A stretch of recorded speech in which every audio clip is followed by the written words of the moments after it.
Sermones de San Antonio de Padua. Domingo de Quincuagésima. Exordio, sermón a los predicadores. 1. Un ciego estaba sentado al borde del camino, y gritaba, Hijo de David, ten piedad de mí. Lucas 18, 35-38. Se lee en el primer libro de los Reyes, Samuel tomó una ampolla de aceite y la derramó sobre la cabeza de Saúl, 10:1. Samuel se interpreta pedido, y representa al predicador, que la Iglesia con sus plegarias pide a Cristo, el cual dice en el Evangelio, pidan al dueño de la mies, que envíe obreros a su mies, Mateo 9:38. El predicador debe tomar la ampolla del aceite, que es un frasco cuadrangular, figura de la doctrina evangélica, llamada cuadrangular a motivo de los 4 evangelistas, y de ella debe derramar el aceite de la predicación sobre la cabeza de Saúl, es decir, en el alma del pecador. Saúl se interpreta el que abusa, y con razón representa al pecador que abusa de los dones de la naturaleza y de la gracia. Observa que el aceite unge e ilumina. Así la predicación unge y hace maleable la piel, avejentada en los días de pecado, Daniel 13:52, y endurecida por los pecados, o sea, la conciencia del pecador. La predicación también unge al atleta de Cristo y lo consagra para el combate contra las potencias diabólicas del aire que deben ser derrotadas. Por eso se lee en el tercer libro de los Reyes que Sadoc ungió a Salomón en Gión 1:45. Sadoc se interpreta justo, y es figura del predicador, que, como sacerdote, ofrece el sacrificio de justicia en el altar de la pasión del Señor. Él ungió a Salomón, que se interpreta pacífico, en Gión, que significa lucha. El predicador con el aceite de la predicación debe ungir al pecador convertido para prepararlo a la lucha, con el fin de que no ceda a las sugestiones del diablo, pisotee las seducciones de la carne y desprecie al mundo engañador. El aceite también ilumina, porque la predicación ilumina el ojo de la razón, para que pueda ver el rayo del verdadero sol. Y entonces, en el nombre de Jesucristo, tomaré la ampolla de este santo evangelio y de ella derramaré el aceite de la predicación, con el cual se alumbren los ojos del ciego, del que está escrito, un ciego yacía al borde del camino. 2. En este domingo se lee el evangelio del ciego iluminado. En el mismo evangelio se hace mención de la pasión de Cristo, y se lee y se canta la historia de la peregrinación de Abraham y de la inmolación de su hijo Isaac. Y en el introito de la misa se dice, sé para mí, Señor, el Dios que protege, y se lee la epístola del bienaventurado Pablo a los Corintios.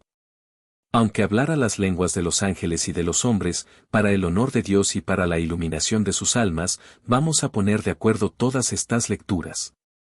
Y, la ceguera del alma. 3. Un ciego estaba sentado. Sin nombrar a todos los demás ciegos iluminados por el Señor, al menos queremos recordar a 3.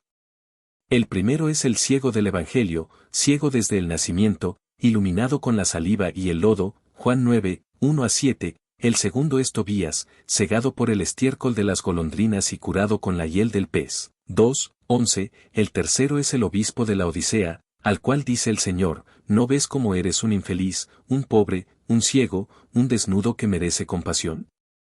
Sigue mi consejo, cómprate de mi oro refinado para hacerte rico, ropas blancas para cubrirte y no presentarte más desnudo para tu vergüenza.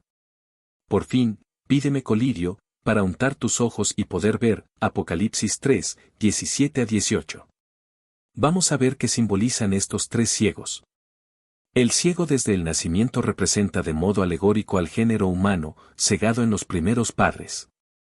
Jesús lo iluminó, cuando escupió en tierra y untó sus ojos con el lodo. La saliva, que desciende de la cabeza, simboliza a la divinidad, la tierra simboliza a la humanidad. La mezcolanza de la saliva y de la tierra simboliza la unión de la naturaleza divina con la humana. Con esa unión fue iluminado el género humano. Y las palabras del ciego que grita, sentado al borde del camino, subrayan estas 2 naturalezas, ten piedad de mí, se refiere a la humanidad, hijo de David, se refiere a la divinidad. 4. En sentido moral, este ciego representa al soberbio. Su soberbia la describe así el profeta Abdías, aunque tú te elevaras como un águila y colocaras tu nido entre las estrellas, de allá arriba yo te haré precipitar, dice el Señor 1:4. El águila, que vuela más alto que las demás aves, simboliza al soberbio, que, con las dos alas de la arrogancia y de la vanagloria, ansía ser considerado superior a todos. A él se le dijo, aunque colocaras tu nido, o sea, tu vida, entre las estrellas, o sea, entre los santos que en un lugar oscuro brillan como las estrellas del firmamento, yo te haré precipitar de allí, dice el Señor.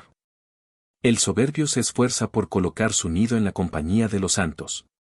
Dice Job, la pluma del avestruz, o sea, del hipócrita, es semejante a las plumas de la cigüeña y del gavilán, 39:13, o sea, del justo. Observa que el nido tiene en sí mismo tres cosas: el interior está hecho de cosas blandas, el exterior está construido con cosas duras y toscas, y está colocado en un lugar poco seguro, expuesto al viento. La vida del soberbio tiene en el interior alguna molicie, que es el placer carnal, pero en lo exterior está rodeada de espinas y de leños secos, o sea, de obras muertas, en fin. Está expuesta al viento de la vanidad y se halla en una situación precaria, porque desde la mañana a la noche no sabe si será quitada de por medio. Y esta es la conclusión: desde arriba, dice el Señor, yo te precipitaré al infierno. Por esto se dice en el Apocalipsis, que sufra tantos tormentos y desdichas, cuantos fueron su orgullo y su lujo, Apocalipsis 18:7. 5. Y observa que este ciego soberbio es iluminado con saliva y lodo. La saliva es el semen del Padre, que es emitido en la viscosa matriz de la madre, en la que se engendra la miserable criatura humana. Por cierto, la soberbia no lo cegaría, si considerara su tan miseranda manera de venir al mundo. Por esto dice Isaías: presten atención a la piedra, de la que fueron tallados, y al hueco de la cantera de donde fueron arrancados, 51:1. La piedra es nuestro padre carnal, el hueco de la cantera es la matriz de nuestra madre. De al primero salimos en una fétida efusión del semen, de la segunda nos desprendemos en el parto, lleno de dolores. ¿Por qué, pues, te ensoberbeces, oh desgraciada criatura humana, engendrada con tan vil saliva, procreada en tan medroso hueco y allí nutrido por 9 meses con sangre menstrua? Al contacto con aquella sangre, las mieses no germinan, el mosto se vuelve vinagre, las hierbas mueren, las plantas pierden sus frutos, la herrumbre corroe el hierro, los bronces se ennegrecen, y si los perros la ingieren, son afectados por la rabia y sus mordiscones son dañosos y producen linfatismo. Por otra parte, las mismas miradas de las mujeres, que durante el periodo de sus reglas experimentan menores estímulos, no son ciertamente inocentes. Con su mirada estropean los espejos, de tal modo que su brillo queda ofuscado y aparece disminuido. Y ese brillo apagado disminuye la acostumbrada semejanza de los rostros, y el aspecto es como oscurecido por el ofuscamiento del brillo tan debilitado, solino. Si tú, oh hombre miserable y ciego soberbio, meditas atentamente estas cosas y te consideras engendrado con la saliva y el lodo, verdaderamente serás iluminado, verdaderamente te humillarás. Y que la susodicha cita de Isaías se refiera a la generación carnal, resulta clarísimo de lo que sigue. Miren a Abraham, su padre, y a Sara, que los parió, 51:12. A este ciego soberbio el Señor le mandó: sal de tu tierra, de tu parentesco y de la casa de tu padre, Génesis 12:1. Observa aquí tres tipos de soberbia: soberbia en las relaciones con los inferiores, con los iguales y con el superior. El soberbio pisotea, desprecia y escarnece, pisotea al inferior como si fuera tierra, que deriva del latín tero, o sea, pisar, desprecia al igual, como si fuera de su parentesco. El soberbio desprecia y humilla con facilidad parientes y afines, y hasta escarnece al superior, como la casa del padre. El superior es llamado casa del padre, porque bajo su autoridad el súbdito, como hace el hijo en la casa paterna, se debe proteger de la lluvia de la concupiscencia carnal, de la tempestad de la persecución diabólica y del fuego de la riqueza mundana. Pero el ciego soberbio escarnece al superior con aquel desprecio que se muestra haciendo muecas. Dice por esto el Señor: oh ciego soberbio, sal de tu tierra, para no pisotear al inferior, sal de tu parentesco, para no despreciar al igual, y de la casa de tu padre, para no escarnecer al superior. 6. Sigue, y vete a una tierra, que yo te mostraré, Génesis 12:1. Esta tierra es la humanidad de Jesucristo, de la que dice el Señor a Moisés: quítate las sandalias de tus pies, porque la tierra en la que estás, es tierra santa, Éxodo 3. Las sandalias son las obras muertas, que debes quitarte de los pies, o sea, de los afectos de tu mente, porque la tierra, o sea, la humanidad de Cristo, en la que estás por medio de la fe, es santa y te santifica a ti, pecador.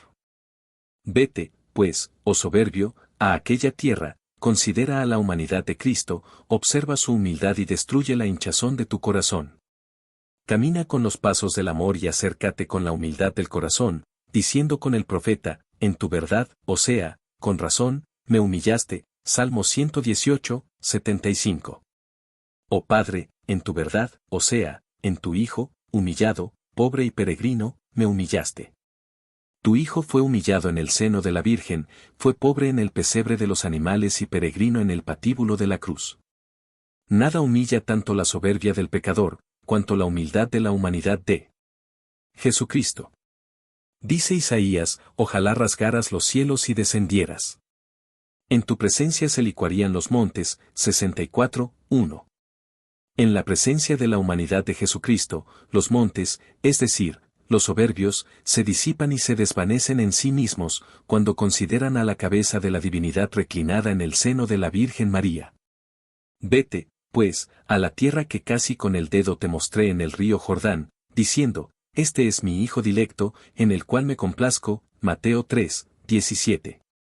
También tú serás el dilecto, en el cual me complazco, Hijo adoptivo por la gracia, si a ejemplo de mi Hijo, que es igual a mí, te humillares, por esto te lo mostré, para que uniformaras la conducta de tu vida a la forma de su vida, y así uniformado, recibieras la iluminación y entonces pudieras oír, mira, tu fe te salvó, Lucas 18, 42, y te devolvió la vista.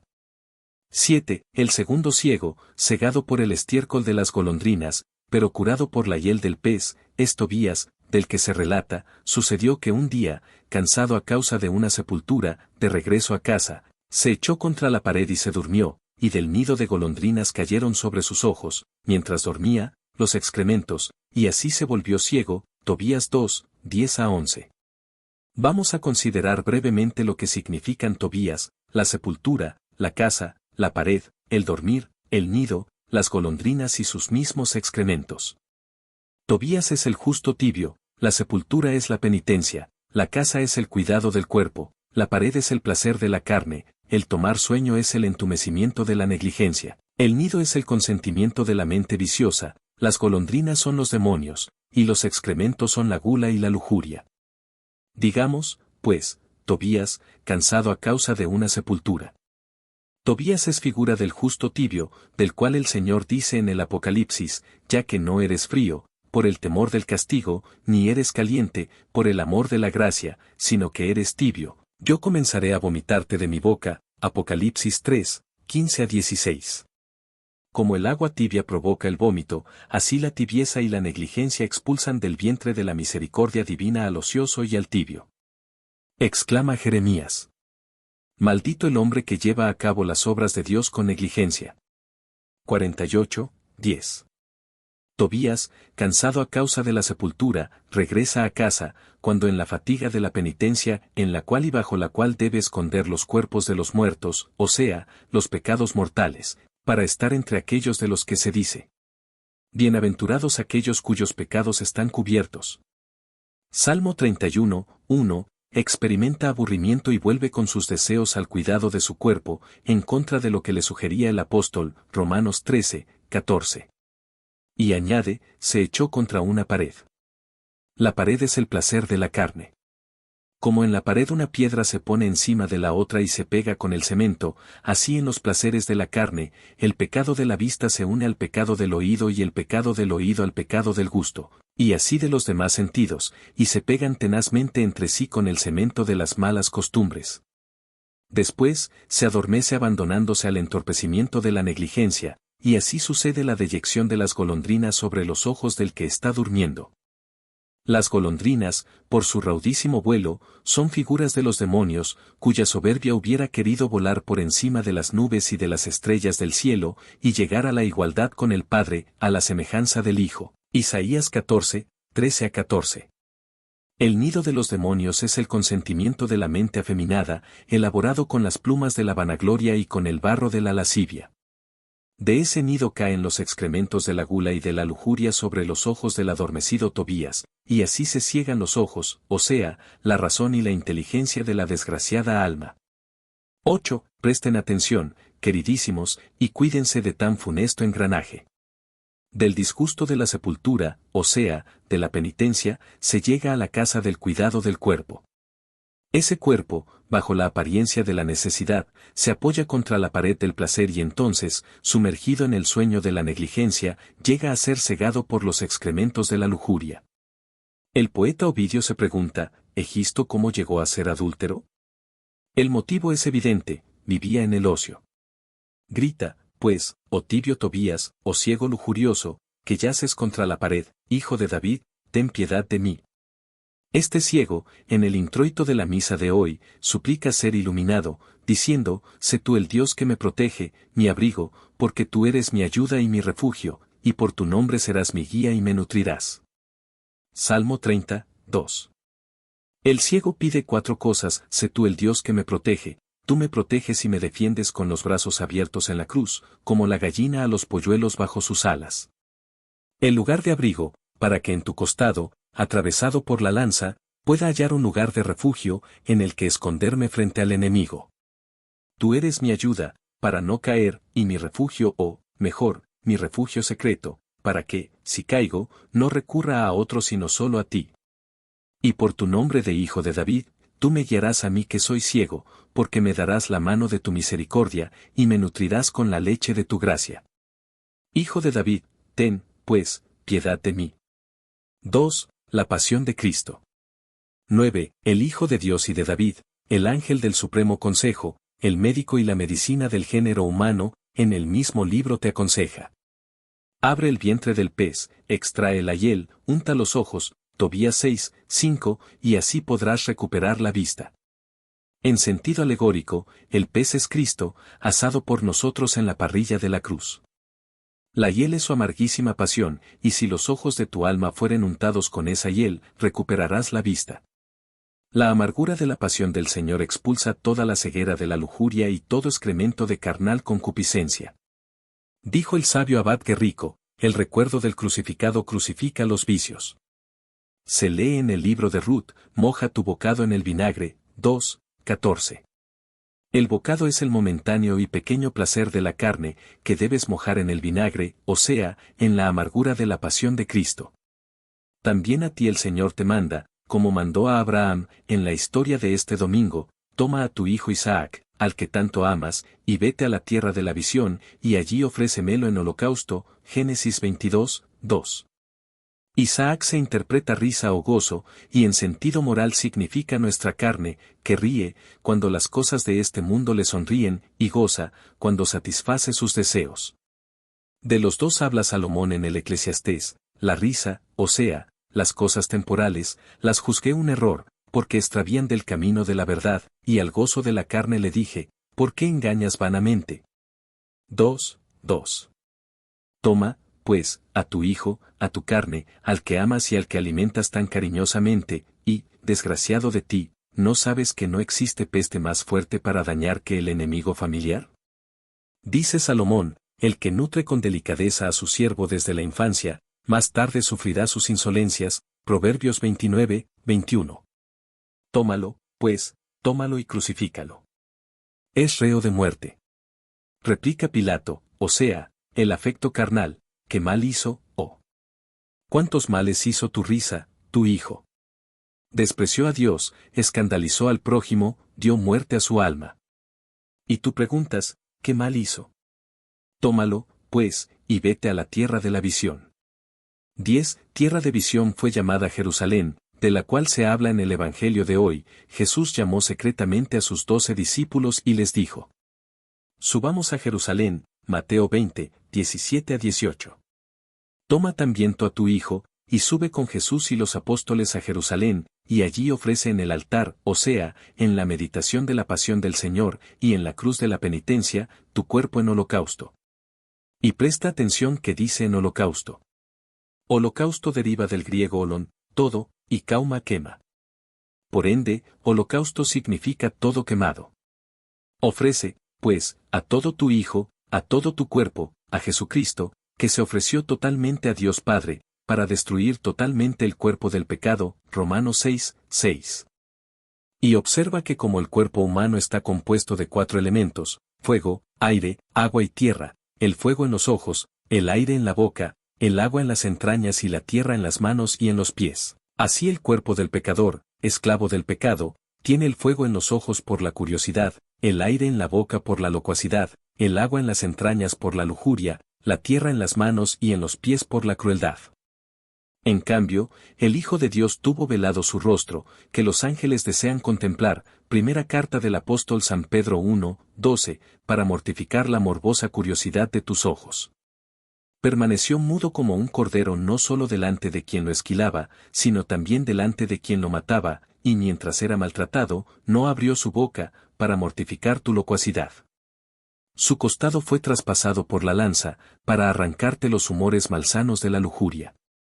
Fue colgado en la cruz con las manos y los pies clavados, para eliminar de tus manos y pies la iniquidad de las malas obras.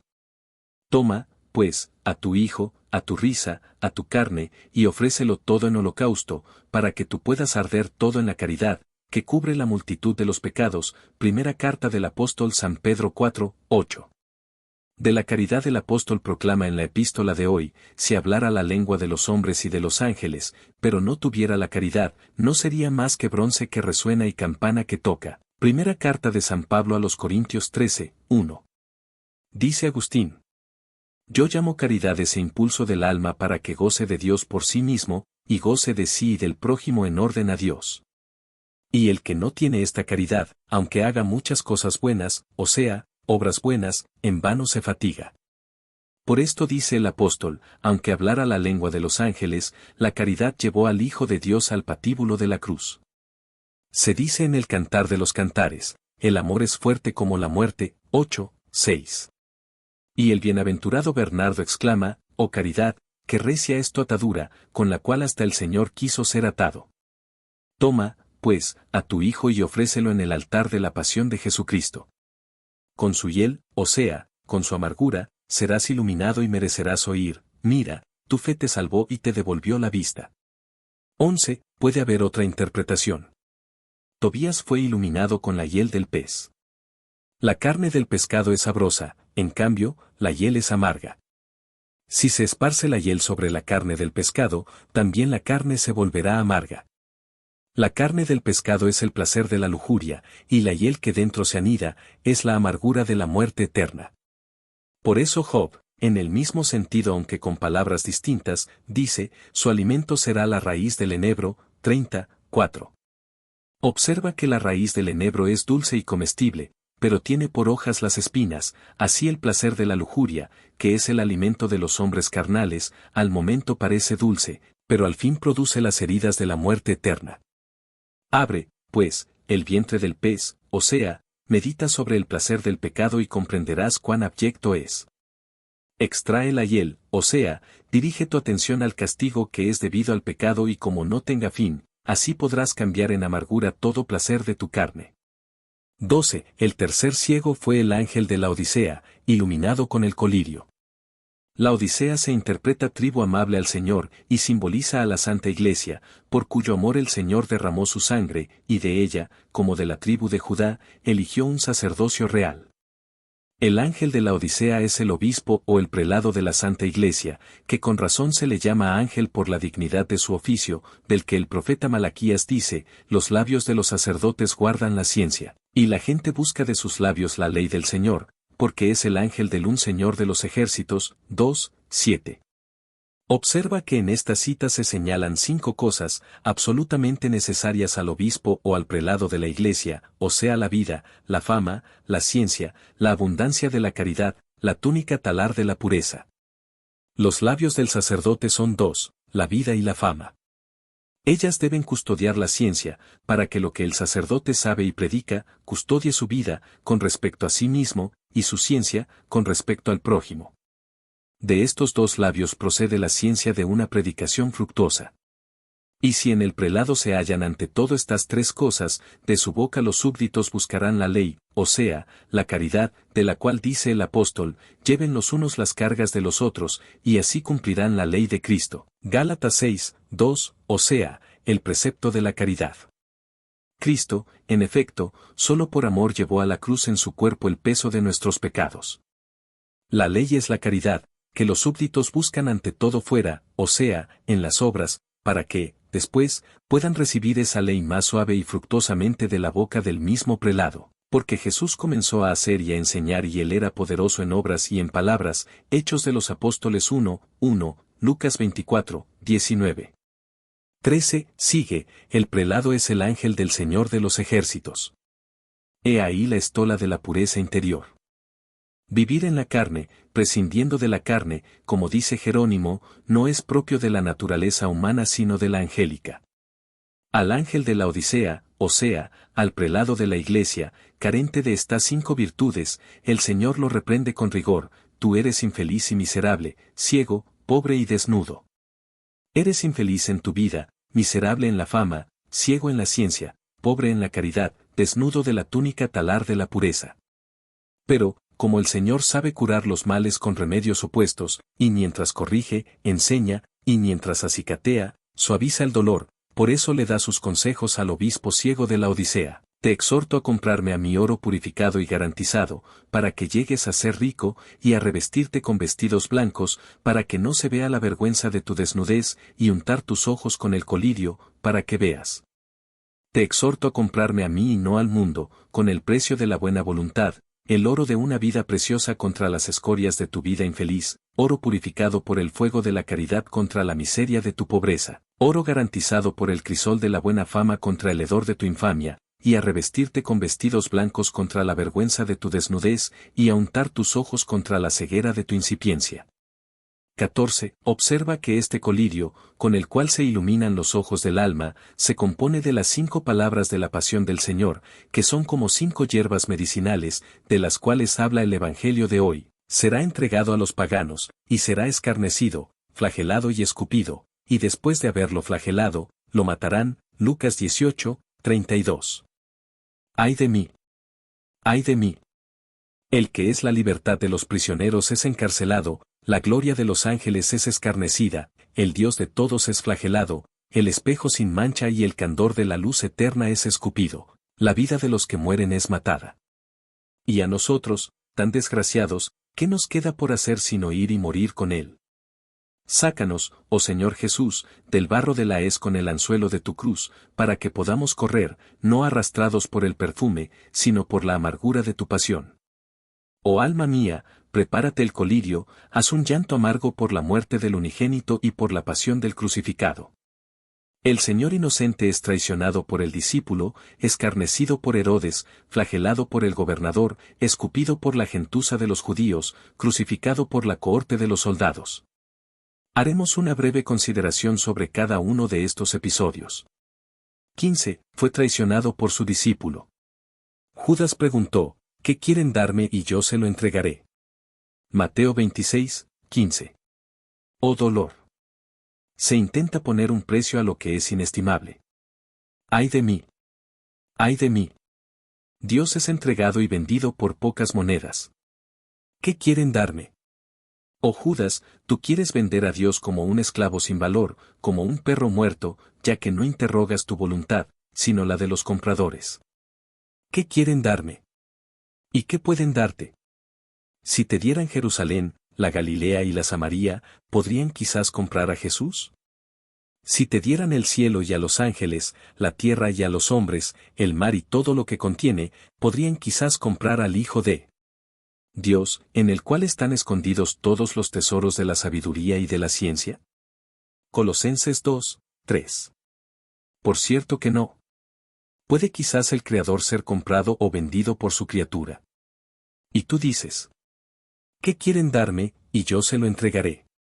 Razona un poco conmigo, ¿en qué te ofendió y qué mal te hizo, para que digas, y yo se lo entregaré? ¿Dónde está la incomparable humildad del Hijo de Dios y su voluntaria pobreza? ¿Dónde están su dulzura y su afabilidad? ¿Dónde está su humanísima predicación y dónde están los milagros que él realizó? ¿Dónde están sus lágrimas de conmiseración por Jerusalén y por la muerte de Lázaro? ¿Dónde está el privilegio por el cual te eligió por apóstol y te hizo su amigo y familiar? Estos hechos y muchos otros no debían ablandar tu corazón, suscitar en ti la piedad e impedirte de decir, ¿yo se lo entregaré? Desgraciadamente, ¿cuántos Judas Iscariotes que se interpreta merced existen hoy que por la merced de alguna ventaja temporal venden a la verdad, traicionan al prójimo con el beso de la adulación, y en fin se cuelgan del lazo de la condenación eterna? 16. Fue escarnecido por Herodes. Se lee en Lucas, Herodes con su ejército lo despreció, y, para escarnecerlo, lo hizo vestir con una vestidura blanca. 23, 11. El Hijo de Dios es despreciado por el zorro de Herodes. Vayan y digan a aquel zorro, dijo un día Jesús, y por su ejército, mientras a él el ejército de los ángeles le canta con voz incesante, Santo, Santo, Santo es el Señor Dios de los ejércitos.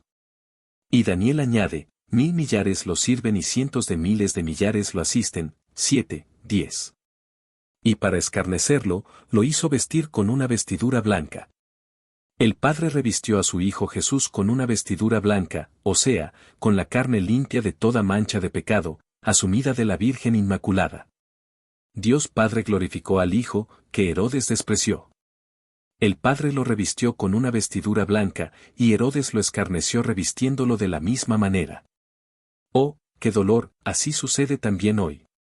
Herodes se interpreta gloria de la piel y simboliza al hipócrita que se jacta de su apariencia exterior como de una piel, en cambio, toda la gloria de la hija del rey, o sea, del alma, que es hija del Rey del cielo, proviene de lo interior.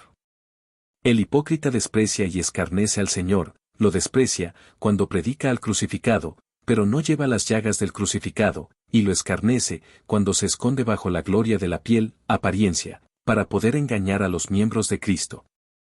Toca dulcemente la flauta el cazador, mientras engaña al pájaro, Catón. ¿A cuántos engaña también hoy la gloria de la piel herodiana, la hipocresía? 17. Fue también flagelado por Poncio Pilato. Se lee en Juan, entonces tomó Pilato a Jesús y lo azotó. 19, 1. Dice Isaías, cuando pase el turbión del azote, serán por él pisoteados, y cada vez que pase, los arrebatará. 28, 18, 19.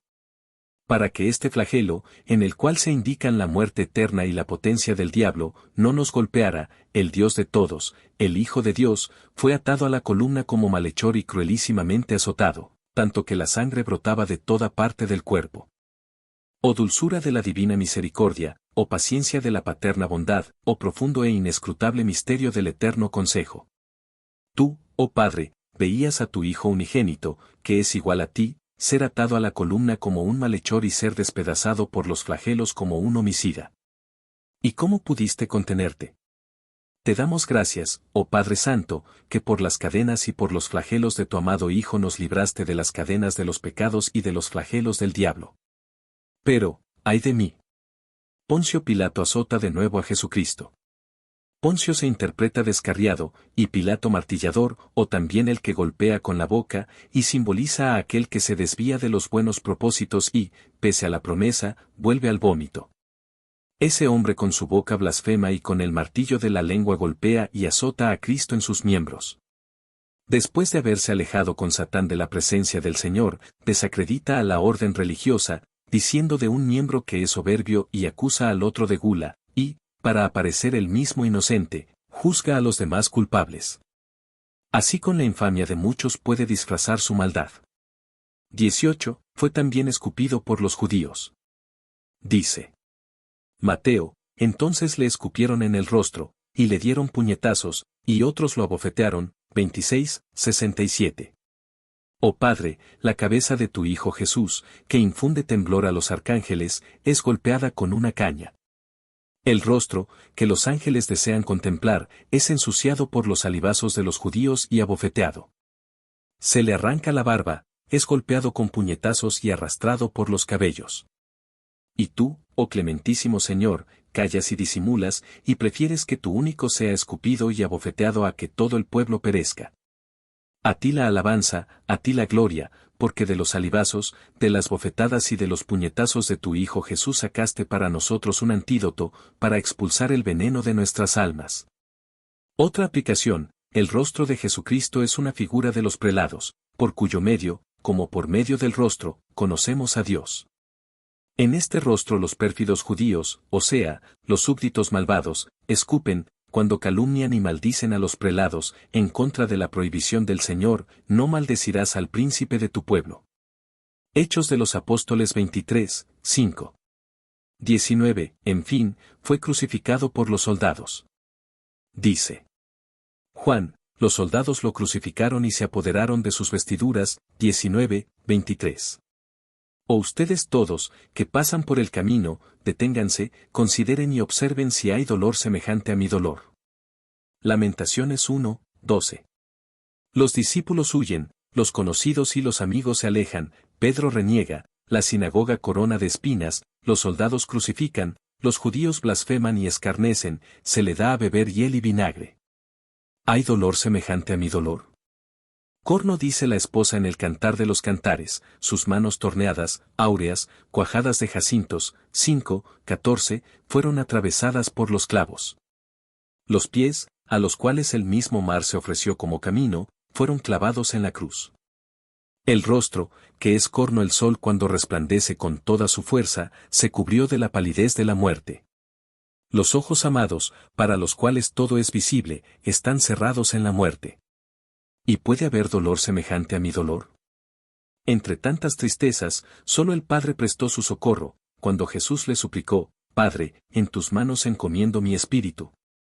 Y después de haber dicho esto, inclinó la cabeza, el que no tenía lugar donde posarla, y entregó su espíritu, Juan 19, 30. ¡Ay de mí! ¡Ay de mí! Todo el cuerpo místico de Cristo, que es la Iglesia, es de nuevo crucificado y matado. En este cuerpo algunos son la cabeza, otros las manos, otros el cuerpo. La cabeza son los contemplativos, las manos son los de vida activa, los pies son los predicadores santos, el cuerpo son todos los verdaderos cristianos. Todo este cuerpo de Cristo, cada día, los soldados, o sea, los demonios, lo crucifican con sus instigaciones, que son como clavos. Los judíos, los paganos, los herejes, lo blasfeman y le hacen beber la hiel y el vinagre del dolor y de la persecución. No hay de qué maravillarse. Todos los que quieren vivir piadosamente en Cristo Jesús, sufrirán persecuciones, segunda carta a Timoteo 3, 12. Con razón se dice, será entregado, escarnecido, flagelado, escupido y crucificado. Con estas 5 palabras, como con 5 preciosísimas hierbas medicinales, hazte un colirio, oh ángel de la Odisea, y unta los ojos de tu alma, para recuperar la luz. Y así merecerás oír, mira, tu fe te salvó. Oh queridísimos, roguemos y pidamos insistentemente con la devoción de la mente que el Señor Jesucristo se digne iluminar los ojos de nuestra alma con la fe en su encarnación, con la hiel y el colirio de su pasión, el que iluminó al ciego de nacimiento, a Tobías y al ángel de la Odisea.